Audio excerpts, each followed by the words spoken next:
شخص ہے کہ ماحول کو بگاڑ رہا ہے، انسانوں کے اندر کو جذبات کو ابھار رہا ہے، کہا حق علی کے ساتھ، علی حق کے ساتھ. کہا اس کی وجہ سے کچھ لوگ اور کہنے لگے ہیں، بہت توجہ. کہا اچھا اسے 80 کوڑے مارو اور اس وقت تک مارتے رہو جب تک یہ علی کا قصیدہ پڑھنا چھوڑ دے.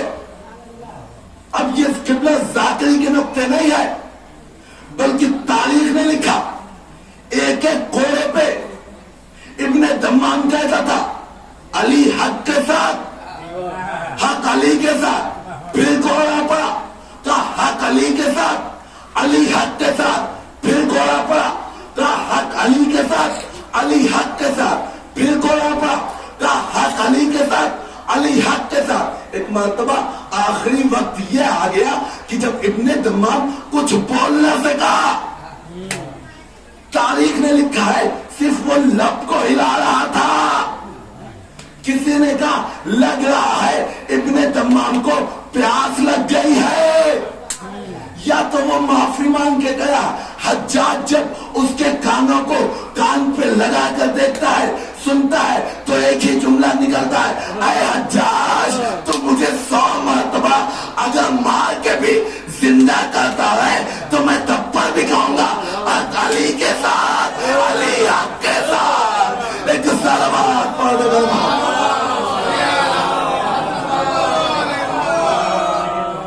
اگر تو مجھے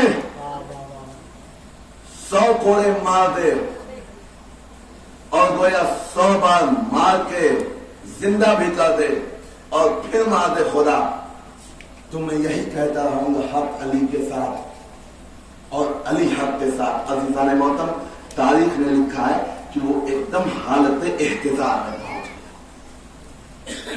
اب ہر دور میں، ہر دربار میں دو طرف کی پالیٹکس رہتی تھی، سیاست رہتی تھی. جب بھی پالیٹکس ہوتی ہے، سیاست ہوتی ہے، تو کیا ہوتا ہے کہ دو طرف کا پترکار بھی رہتا ہے، دو طرف کا نیوز رپورٹر بھی رہتا ہے.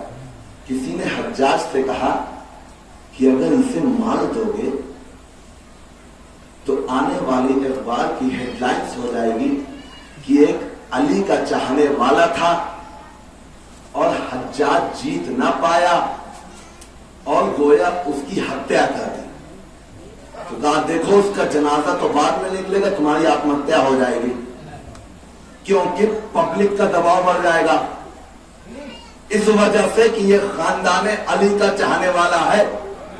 شہادت تو ان لوگوں کی میراث ہوا کرتی ہے، یہ شہادت سے تو ڈرتے نہیں ہے، ایسا کرتے ہیں ان کو چھوڑ دیتے ہیں. اور یہ ہم چیلنج کر کے کہتے ہیں کہ 5 سے 6 دن یا 7 دن تک یہ بستر سے اٹھیں گے نہیں، اور جب تک بستر سے نہیں اٹھیں گے تب تک ہم ماحول کو بدل دیں گے. اور جب یہ بستر سے اٹھیں گے تو ہم ان کو غائب کروا دیں گے. بہت توجہ. کہا ٹھیک ہے چلو اس کو چھوڑ دو، بس عزیزان محترم چلو اس کو چھوڑ دو، گھر لے کے جاؤ. ایک مرتبہ تاریخ میں لکھا ہے لوگوں نے اٹھایا ابن دمام کو، گھر لے کے جانے لگے. تب پر بھی دمام یہی کہتے کہ حق علی کے ساتھ اور علی حق کے ساتھ. گھر پہنچ گئے. جب گھر پہنچ گئے تو ان کو تھوڑا سی ہوش آیا اور ہوش میں آ کے کہتے مولا میری تھوڑی سی مدد کیجئے کہ میں کچھ ٹھیک ہو جاؤں اور آپ کا قصیدہ پڑھنے لگو. عزیزان محترم، تاریخ نے لکھا ہے کہ مولا اس کی مدد کو آئے. کہ مولا اگر آپ میری مدد کو آئے تو دربار میں کیوں نہیں آئے؟ کہ دمام دربار میں تم نے ہمیں کب بلایا تھا؟ آج جو کہتے ہیں ہم مولا کو بلاتے ہیں مگر آتے نہیں. ارے کسی دن خلوص کی نیت سے تو بلاؤ. ہمارا امام آج پردہ غائب میں مگر ہماری نصرت کے لیے اپنے قدم کو آپ کے دلوں تک لاتا ہے. ایک سلوات پڑھ دو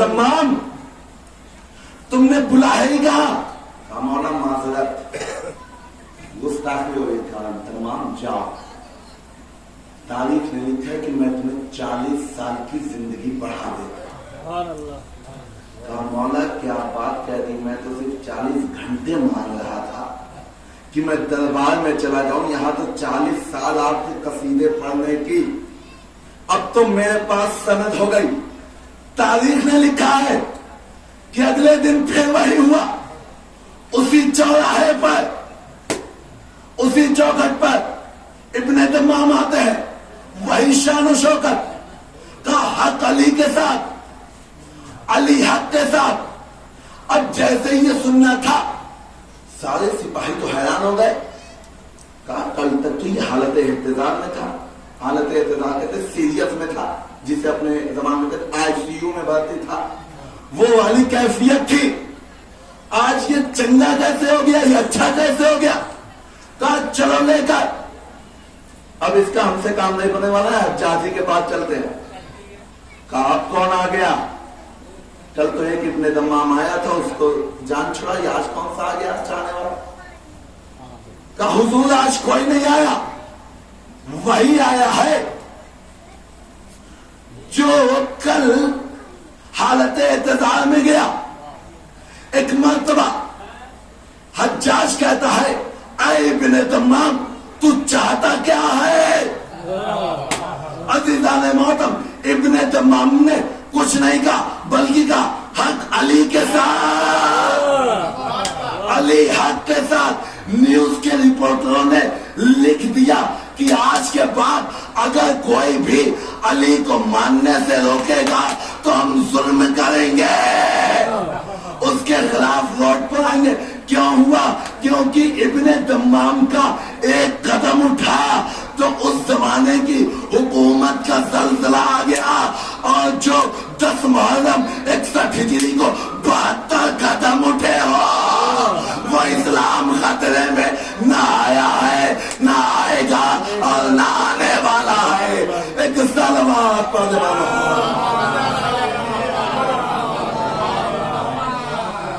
10 محرم 61 ہجری کو 72 قدم اٹھے میں کہوں گا اے دمام تو چاہتا کیا ہے کہا میں یہی چاہتا ہوں کہ جو یہ پابندیاں لگائی گئی ہیں اسے خارج کی جائے تاریخ نے لکھا ہے کہ اس کے بعد کسی کی جرات نہیں ہوئی یہ کہنے کی کہ علی کو گالی دی جائے معاذ اللہ علی کو برا بھلا نہ کہا جائے مگر جب کرسی ختم ہو گئی تو حجاج نے ابن دمام کو بلایا کہا مسئلہ کیا ہے تیرا عقیدہ کیا ہے کہا قبلہ میں مولا کا ماننے والا ہوں میری اگلی زندگی کا پتہ نہیں تھا دیکھ رہا تھا کہ سامنے موت ہے مگر میں حق پرست پہ رہا اب مجھے 40 سال کی زندگی اور مل گئی اگر تیرے جیسا کوئی بھی دشمن اٹھے گا تو میں اسے نیست و نابود کر دوں گا کہا ابھی تک میں اللہ کے کرامت سے جیتا تھا آج سے علی کی ضمانت سے جیوں گا ایک سلوات پڑھ دو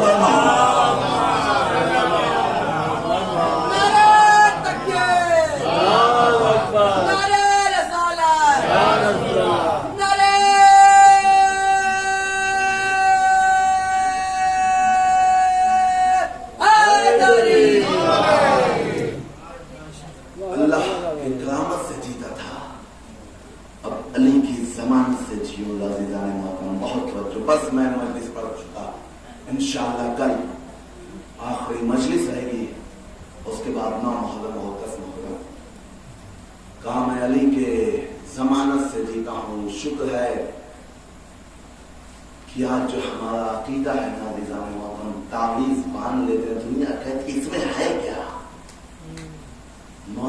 عباس علیہ السلام کی تعلیم سے اپنے بازوؤں میں 8 محرم کو 7 محرم کو باندھ لیتے ہیں اور ایک غیرت آ جاتی ہے، ہاں میں بھی چاہنے والا، کوئی جیسے وقت کے موسم تمار کو نہیں ختم کر پایا، آج کوئی یزدہ کو ختم نہیں کر، کیوں؟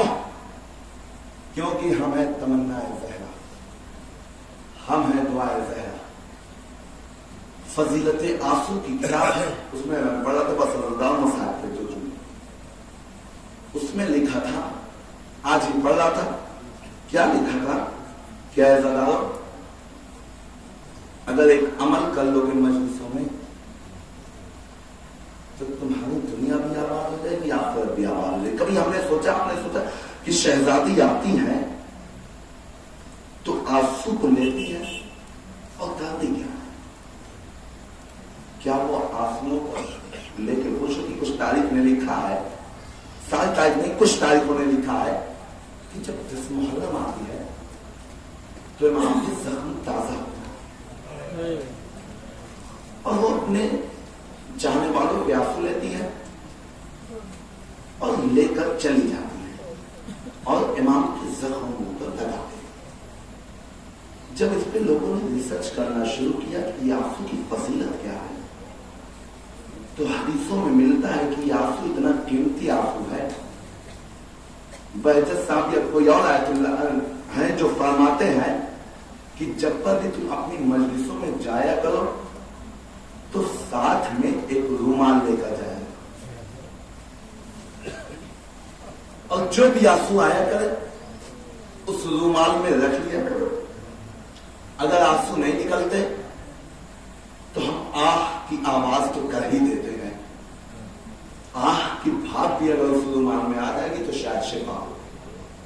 اگر ہم آہ بھی نہیں کرتے ہائے تو کر ہی لیتے ہیں، اگر ہائے کی دل سے بھی آواز آ جائے گی تو شفا ہوگی۔ جب تمہارے گھر کوئی مریض ہو تو وہ رومال اس کی پیشانی پر باندھ دینا بہت اچھا، مگر یہ رومال جب پر بھی جانا مجلسوں میں لے کر جانا، ایک رول بنا لو اور تم اپنے مریض کو وہ رومال باندھ دینا اور انشاءاللہ شفا مل جائے گی۔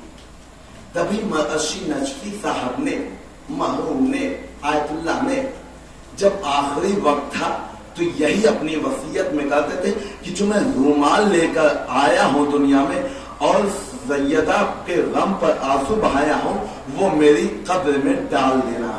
بہت توجہ کرو کہ مجھے قبر سے بہت ڈر لگتا ہے، اگر ہاں یہ رومال رہیں گے تو میری حفاظت کریں گے عزیزان محترم، اور ہاں اور اس مصلے کو بھی ڈال دینا جس پر میں نماز پڑھتا ہوں تاکہ نماز بھی میری حفاظت کرے اور سیدہ کے آنسو بھی میری حفاظت کرے۔ آج دنیا سوال کرتی ہے کہ نماز افضل کہ عزاداری افضل، نماز افضل کہ عزاداری افضل، تو نجفی مرشی نجفی صاحب نے یہ بتا کے چلے گئے کہ نہ تو عزاداری بغیر نماز کے ہے نہ بغیر نماز کے عزاداری ہے۔ انہوں نے وصیتیں کر دی، کہا ٹھیک ہے ہم ایسا ہی کریں گے۔ عزاداروں آخری وقت آیا، رومال اور مسلح چلا گیا، عزاداروں رو لیجیے، اللہ جانے کون زندہ رہتا ہے اور کون زندہ نہیں رہتا۔ آج 7 محرم ہوئے، حسین کے خیمے میں میں نے مفصل مسائل پڑھا، حسین کے خیمے میں ایک بوند پانی نہیں ہے، التش الشتش کی آوازیں بلند ہے۔ آج جناب قاسم کا دن ہے مگر دن میں اور آپ دنوں بھر سنتے چلے آ رہے ہیں کہ قاسم اتنے بڑے شہید تھے کہ گھوڑے پر تو قاسم تھے مگر جب وہ زمین پر آئے تو تقسیم ہو چکے تھے۔ جزاکم الخیر الجزا۔ ہاں زدارو آج چاہ رہا ہوں کہ میں جناب صغرا کا وہ خط پڑھوں، وہ خط میں مسائل پڑھوں جو جناب صغرا نے لکھا تھا اپنے بابا کے لیے۔ ہاں زدارو محرم آ گئی اور محرم چلا بھی جائے گا، انصاف سے بتائیے جب آپ جاتے ہیں آپ کے ساتھ بچے بھی چلے جاتے ہیں، سارا خانوادہ چلا جاتا ہے، مگر کسی بچے کو آپ اپنے گھر پہ چھوڑ جائیے. تو وہ کہتا ہے بابا جلدی آئیے گا کیونکہ میں آپ کے بغیر نہیں رکھ سکتا. اے بابا آپ جہاں بھی جا رہے ہیں آ جائیے گا. تاریخ میں ملتا ہے کہ گھر سے تو دور کی بات ہے، جب ہم جلوسوں میں جاتے ہیں تو بچے انتظار کرتے ہیں، مگر ہائے سغرا کتنی غریب ہے، کتنی مسکین ہے کہ وہ بابا کو خط لکھ رہی ہے. عزیزانو میں خط کو زبانی بھی پڑھ سکتا تھا مگر دیکھ کے اس وجہ سے پڑھ رہا ہوں کہ جس کتاب سے ترجمہ ہوا ہے اردو کا وہ لفظ ٹو لفظ آپ تک پہنچ جائے. ہاں عزیزانو ایک مرتبہ قاصد نے لکھا عزیزانو مسائل پڑھنے والی چیز نہیں ہے بلکہ تصور کرنے والی چیز ہے. تصور کر لیجئے سغرا مدینے میں اکیلے ہے، نہ کوئی خبر آ رہی ہے، صرف کیا چلتا تھا، خط و خطوط چلتے تھے. ایک مرتبہ قاصد نے کہا اے عراق والو، اے مدینے والو، ہم عراق کی طرف جاتے ہیں، اگر کوئی پیغام ہے بھجوا سکتے ہو تو بھجوا دو. ارے یہ سننا تھا کہ سغرا نے پہلے سے ہی خط لکھ کر اپنے ساتھ رکھا ہوا تھا. ابو الفضل کو آواز دی، کہا بیٹا قاصد کو بلاؤ، حسین کو ایک خط دینا ہے، حسین کو ایک خط پہنچانا ہے. ارے بیٹی ہوں میں حسین کی، عباس کی بھتیجی ہوں، ایک خط بھیجنا ہے. فضل دور کیا کہا قاصد میری شہزادی سغرا ایک خط لیے بیٹھی ہے. اے قاصد کیا سغرا کا خط پہنچا سکتے ہو؟ سغرا نے کہا اے قاصد یہ خط ہے میرے بابا کو حسین کو دے دینا. قاصد نے کہا میرا وعدہ ہے میں خط پہنچا دوں گا اور خط کا جواب بھی لاؤں گا. سغرا کو اطمینان ہو گیا. قاصد خط کو لے کر چلا، کیا پتہ لگا کیا پہنچا؟ عزیزان محترم جب ہم اور آپ جملہ سنیے گا ذرا انشاءاللہ بہت گریہ کیجیے گا. جب ہم اور آپ خط کو لکھتے ہیں کیا لکھتے ہیں؟ فلاں شہر ہے، فلاں محلہ ہے، فلاں قضیہ ہے. ارے قاصد پہنچا ہے، کربلا میں ٹھہرا ہوا قافلہ ہے، اس دن پہنچا جس دن ایک بزرگ جوان اپنی لاش پہ بیٹھا تھا، اور اپنے بیٹے کی لاش پہ بیٹھا تھا، گریہ کر رہا تھا. قاصد نے پوچھا ہم نے سنا ہے یہ قافلہ حسین کا ہے، اے مسافر یہ بتا حسین کہاں ہے؟ ارے حسین اٹھے، کہا میں ہی حسین ہوں، تو مجھے کیوں پوچھتا؟ کہا قاصد کیوں پوچھتا؟ کہا میں قاصد سغرا ہوں، میں آپ کی بیٹی کا خط لایا ہوں. ایک بار قاصد نے خط کو نکالا، حسین کو دیا. حسین نے خط کو دیکھا، آنکھوں سے لگایا، چوما. حسین خط کو لے کر جیسے ہی خیمے میں آتے ہیں آواز دیتے ہیں اے زینب، اے کلثوم، اے سکینہ، ارے وطن سے سغرا کا خط آیا ہے. ارے سب بیبیاں جمع ہو گئی. کتاب کا نام ہے مجمع الانار. حاضر داؤ حسین نے خط لکھا، حسین نے خط پڑھا. کیا لکھا تھا؟ اے بابا اب میں آپ کو کیسے سناؤں گا؟ آپ نے بھی خط لکھا ہوگا تو آپ لکھتے ہیں کہ فلاں شہر ہے، فلاں جگہ ہے، فلاں محلہ ہے. سغرا نے بڑے عجیب انداز سے خط لکھا. کہا بابا اجڑا ہوا مدینہ ہے، بابا اجڑا ہوا مدینہ ہے، گھروں میں تالے پڑ چکے ہیں، ہر سمت اداسی چھائی ہوئی ہے. اے بابا اب کوئی آئے، اب کوئی آئے، مگر کوئی آتا نہیں ہے. اے بابا سغرا پر آپ کا سلام ہو. عزادارو سنیے گا مگر دل تھام کے سنیے گا.